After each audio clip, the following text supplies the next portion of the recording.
this year, last time, I had secured a job in the UK while I was still working in India.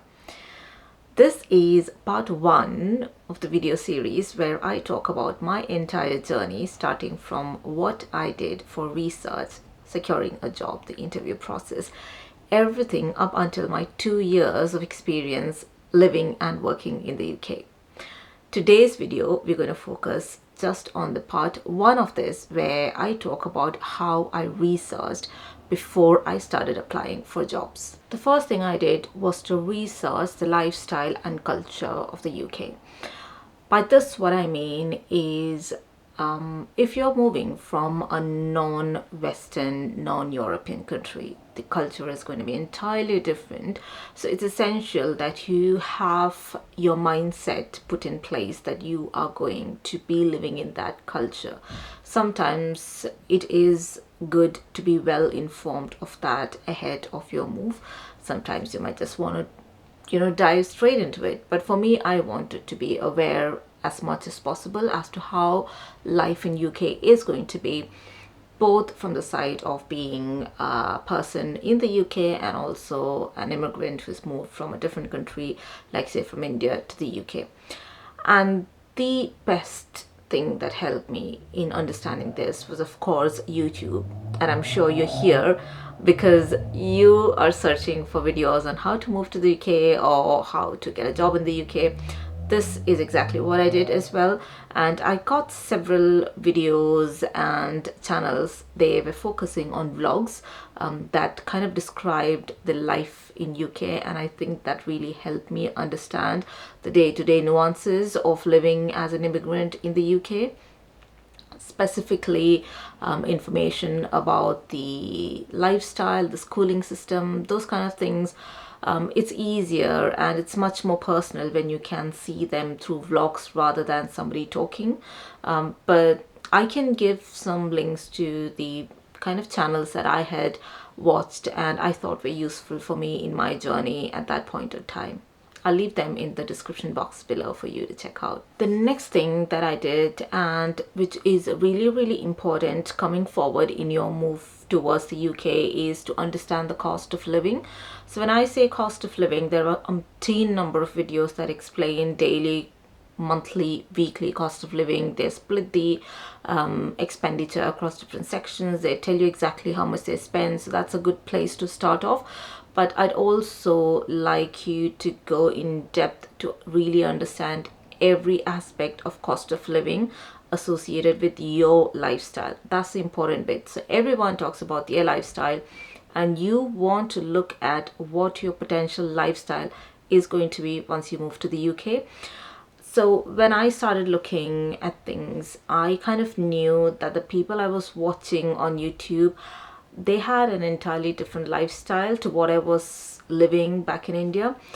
So to give you a context, I've been working for like 13 years when I was applying for the UK. So I had covered a significant part of my career, and I was well off at the place I was in the company I was working in, which meant that we were well off in terms of what pay we were getting, and we kind of had a lot of hobbies outside of our work which we wanted to pursue. So my husband is into sports and playing sort of things, and I'm into a lot of hobbies like say YouTube and a lot of arts and crafts, and my daughter as well, she's got a different set of hobbies. So we knew that we wouldn't want to compromise on any of this when we moved to the UK, which meant that we also had to look at these costs in terms of UK. Plus, if you want to save money, then you have to consider that as well, and not just look at the basic expenditure in terms of rent and taxes and utility bills. There's much more expenditure when it comes to moving to a new country. What I have realized from my last 1 year here in the UK is that the moment you step out of the home, you're going to spend minimum 30-40 pounds. That too, it's just a family of 3 of us. So we're not restricting ourselves in anything, which means every time we go out, we're going to pick something up. Maybe it's a juice or a coffee or some snacking items, and it's going to cost us like 30-40 pounds. So that's the kind of expenditure that you should be looking at, whether you want to restrict yourself or not. So it's better you start off at some point looking at people, how they are spending, and then work it out for yourself as to how much you would need to spend to maintain the same lifestyle that you have in India, in the UK. This figure is also going to help you kind of have an understanding of what is the salary that you must be aiming for. So probably it might be difficult for you to get that kind of salary based on the job that you're looking for, which means that you might have to downgrade your lifestyle a little bit.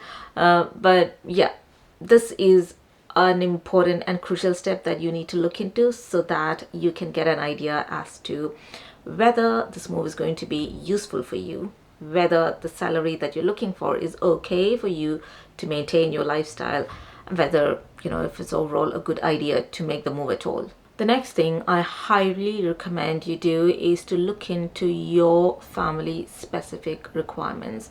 When I say this, it includes everything in terms of, say, your kids' education. If they are in a certain class or if they are at a certain age, you would want to look at what is the kind of education and requirements that they need at that point in life, and what is the system in the UK. Is it beneficial? If it's not, or that sort of thing.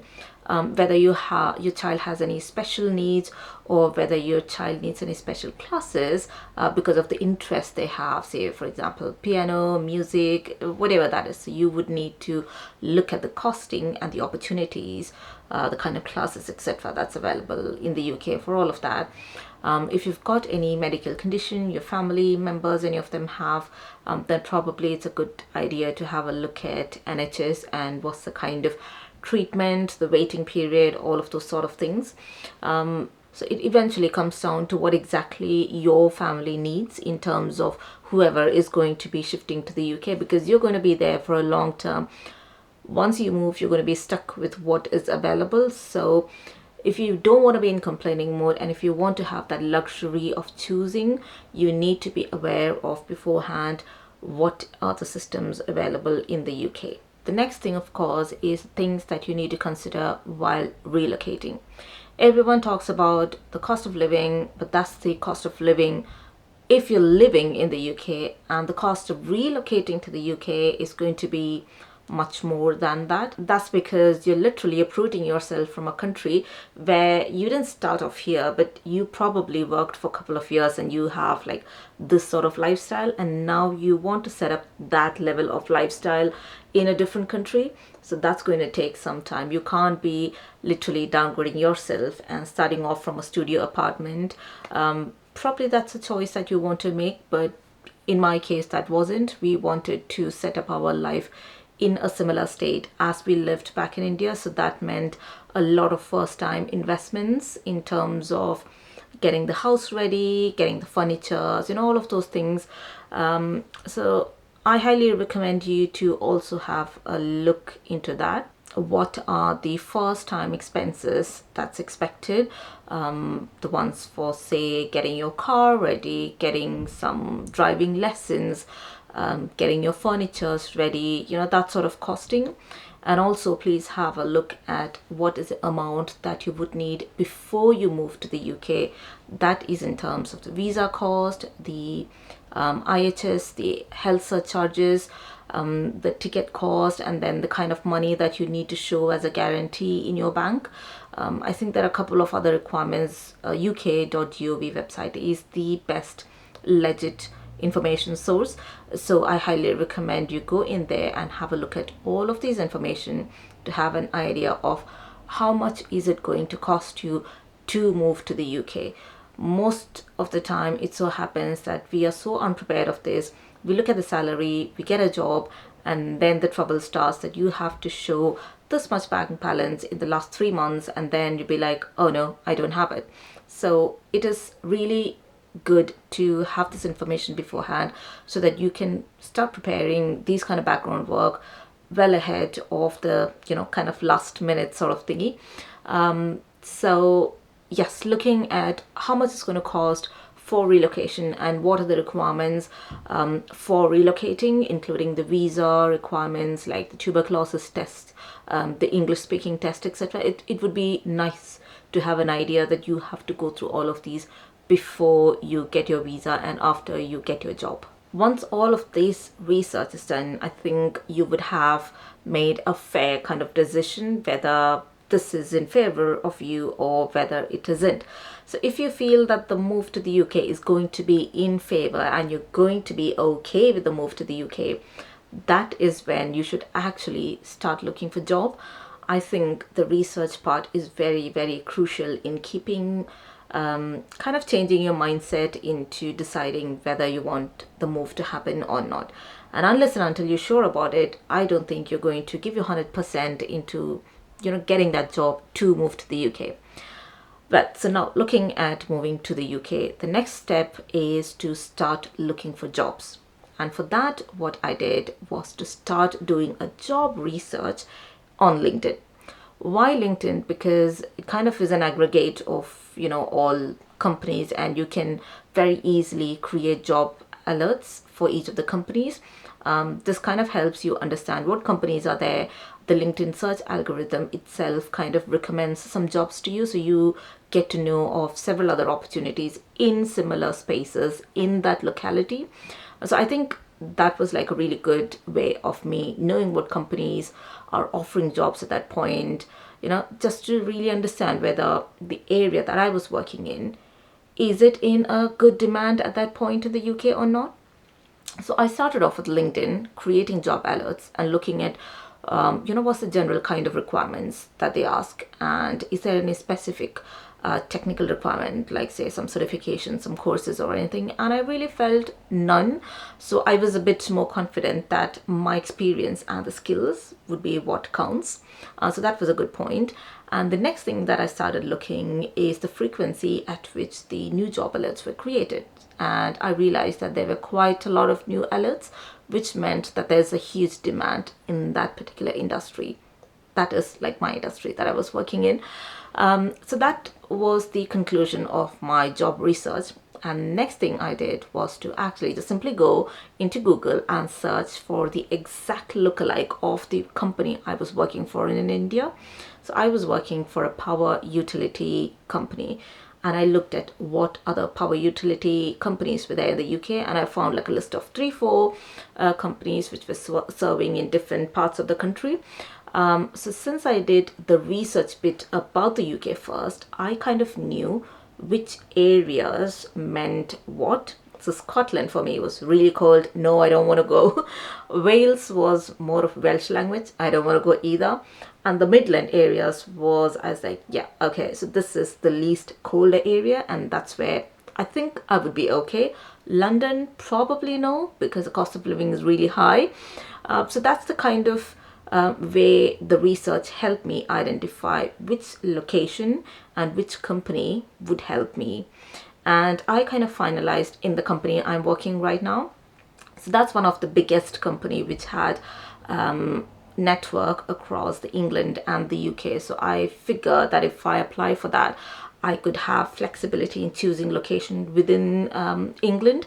So that is why I chose the company, and also because they offered sponsorship. So I checked on the UK GOV website if they offer sponsorship, and they also had new job alerts coming in. So I knew they're calling, they're sponsored, the area is okay, the locations of offices are good. I was like, yeah, I'm going to go for it.